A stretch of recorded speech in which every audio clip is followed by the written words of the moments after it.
Grace et Morgane. Et aujourd'hui on va parler de Magazine scientifique. Ouais, des magazines pour des petits scientifiques, genre comme mon neveu Max Craft, donc tout jeune enfant, mais aussi plus grand et aussi adulte comme moi, curieuse de la vie, et grand chercheur comme toi. Allons-y. Est-ce que tu veux m'expliquer pourquoi est-ce que tu as mis un Mickey Parade ou un journal de Mickey juste Mais ce derrière? n'est ni un Mickey Parade ni un journal de Mickey, malheureux.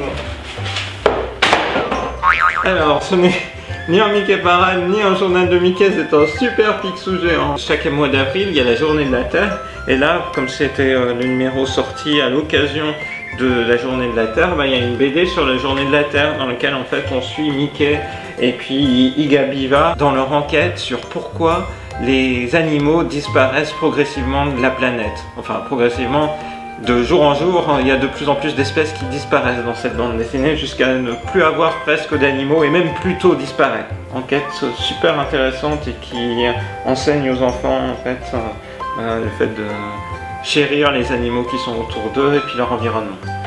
Oh. Donc c'est pour ça que je l'ai mis derrière, ça va un petit peu dans l'état d'esprit des vidéos que tu fais en ce moment. Attends, juste pour montrer. Il vous montre ça, mais en fait, nos lectures habituelles, c'est plutôt ça. Pour la science. Que tu définirais comme Magazine scientifique qui vulgarise un petit peu les résultats de recherche. Je pense qu'il faut avoir une bonne connaissance scientifique pour le lire. Et donc plus accessible ensuite, il y a la recherche. Comment tu le trouves? Moi, je l'ai trouvé très facile à lire. Je trouve plus facile que pour la science, en fait. C'est ça. Ouais. C'est vraiment ce que je dis, ouais. Alors que le nom fait plus pompeux, enfin on dirait que c'est que pour les chercheurs, mais en tout cas pour moi c'est assez facile à lire. Et donc là dans ce numéro par exemple il y avait un 20 ans d'OGM, ce qu'ils ont changé, il y a un article sur ces éléments-là. Notamment sur les nouveaux OGM. Après il y a Science et Avenir, là on va dans les choses plus faciles à lire effectivement, donc qui était consacré à manger bio. T'as bien aimé? Ouais, enfin, après c'est vraiment grand public.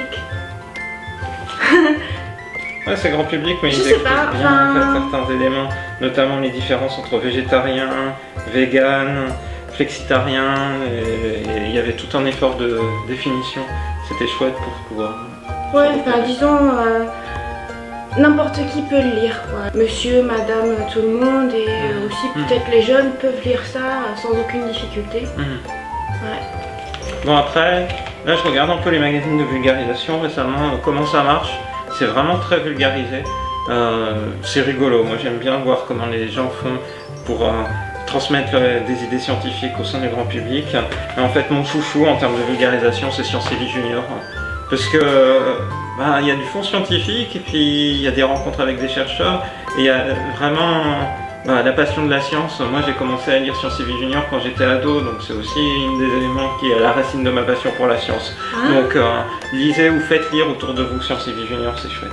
Cool. Tu veux ajouter d'autres magazines? Pour aller plus loin en fait c'est juste pour donner un ordre d'idée des magazines scientifiques, si je puis dire, qu'on lit. Donc là vous avez Fundamenta Informatica, il en sort 4 à 5 numéros par an, et donc ça regroupe des articles scientifiques dans le domaine de l'informatique fondamentale. Donc, là c'est des articles publiés. C'est des articles publiés. C'est des résultats de recherche vérifiés par voilà, ça a été relu par d'autres scientifiques avant de pouvoir être accepté pour une publication dedans. C'est des processus qui prennent longtemps des fois.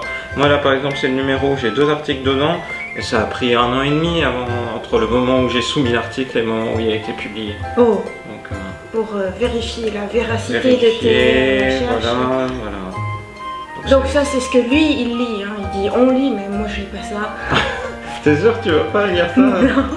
Bah si je lis tes articles à toi c'est bon. Oui c'est... Et donc il y a la même chose aussi, il y a des revues françaises qui sont orientées autour de... la seule différence entre ça et ça, c'est que ça c'est en français et que l'intérêt d'être en français de temps en temps, c'est de pouvoir transmettre des résultats de recherche à un public qui n'est pas totalement à l'aise avec la langue anglaise. Ah, pour les chercheurs âgés quoi. C'est pas que pour les chercheurs âgés, c'est aussi pour les jeunes.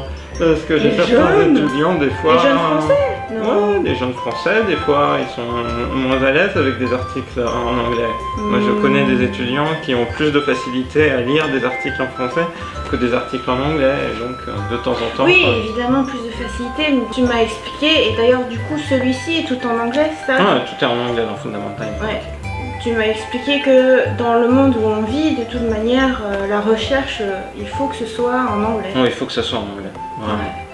Mais donc voilà, c'est qu'il y a encore des cours qui se font entièrement en français, donc avoir un support purement en français.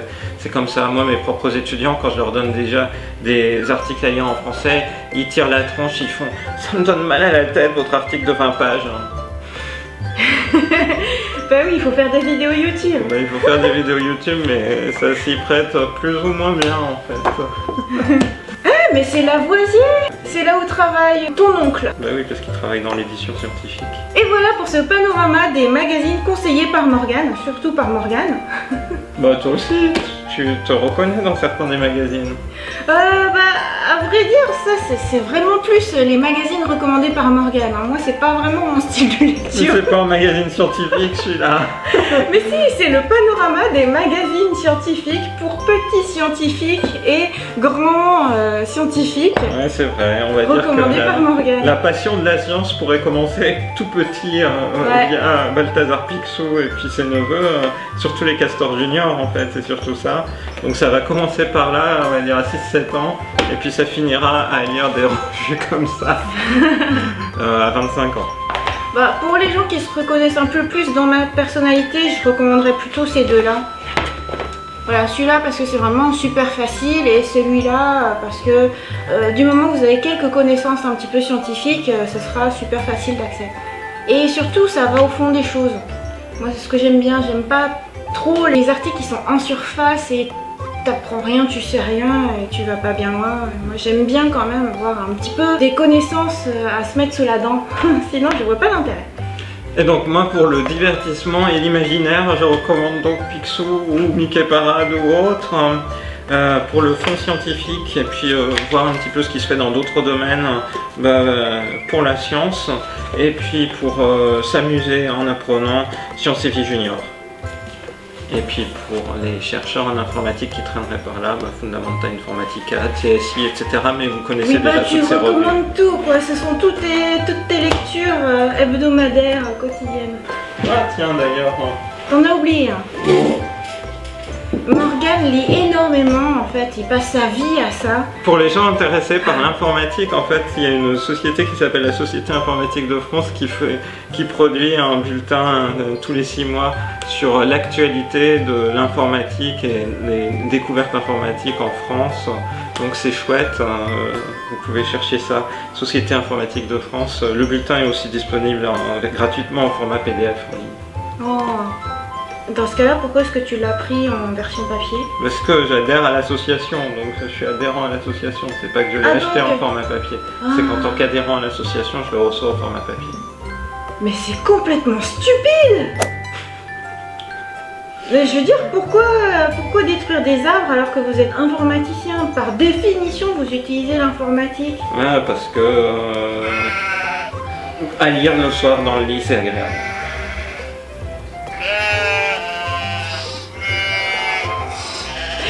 Et donc...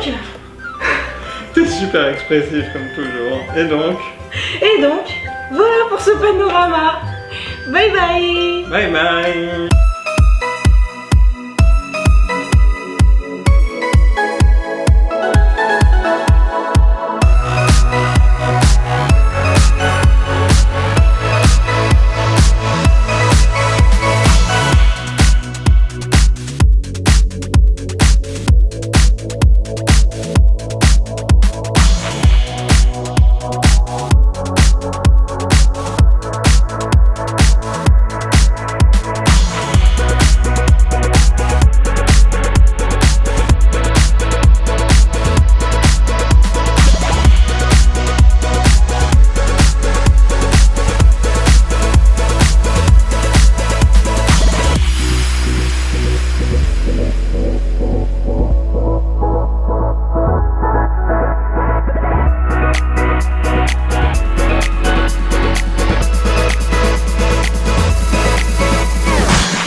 C'était bien, c'était inattendu. C'était inattendu. Ouais, Moi j'ai bien aimé. ouais j'ai bien aimé aussi. Ouh. On va pouvoir le manger. Ouais. Eh bah dis donc, c'est un gros panorama. Ouais, hein. c'était cool.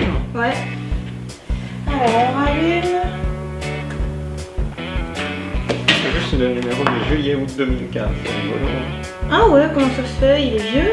T'es plus adhérent? Ah non, mais ça, c'est pas le temps nassif, ça, c'est un autre revue. Hein? Une revue scientifique.